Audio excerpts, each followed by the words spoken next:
হাতে মাত্র আর কয়েকটা দিন, তারপরে আসছে আসন্ন ত্রিস্তর পঞ্চায়েত নির্বাচন। এই পঞ্চায়েত নির্বাচনকে কেন্দ্র করে রবিবার বিকেল ৩টা নাগাদ গোমতী জেলা উদয়পুর মহকুমার অন্তর্গত জামজুরি বাজার বিজেপি পার্টির পক্ষ থেকে এক সভা অনুষ্ঠান অনুষ্ঠিত হয়।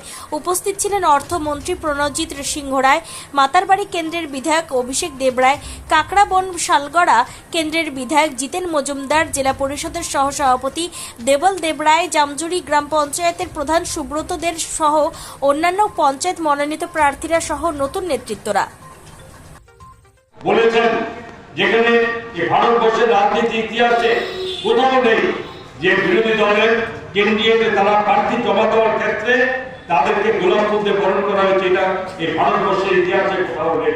সেটা একমাত্র গোমতী জেলা এবং কাকরাবন ব্লকের নেতৃত্বরা করে দেখিয়েছে।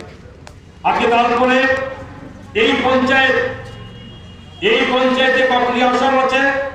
15টি আসন আছে। যদি 13টি আসনে প্রার্থী দিতে পারে, বাকি 2টো আসন কেন ছেড়ে দিল? কেন সেখানে উপযুক্ত প্রার্থী দিতে পারেনি? একবার মনে কষ্ট জাগে না? এগুলো মানুষের কাছেও কথা বলুন। আজকে গত 2 দিন ধরে দেখছি বাম নেতৃত্বরা সেখানে ডিজির কাছে, সেখানে নির্বাচন দপ্তরের কাছে অভিযোগ নিয়ে যাচ্ছে বারবার।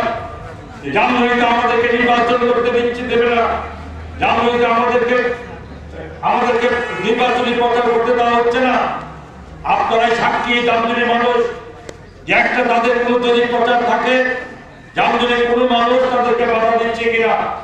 কিন্তু বারবার এগুলো বলার কারণ তারা জেনে গেছে, তারা ভালো করে জানে যে নির্বাচনের প্রতিটি সিটে বিপুল ভোটের ব্যবধানে তারা পরাজিত হবে। এমনকি আগাম বলে রাখছে ব্যুরো রিপোর্ট, জনতার বার্তা।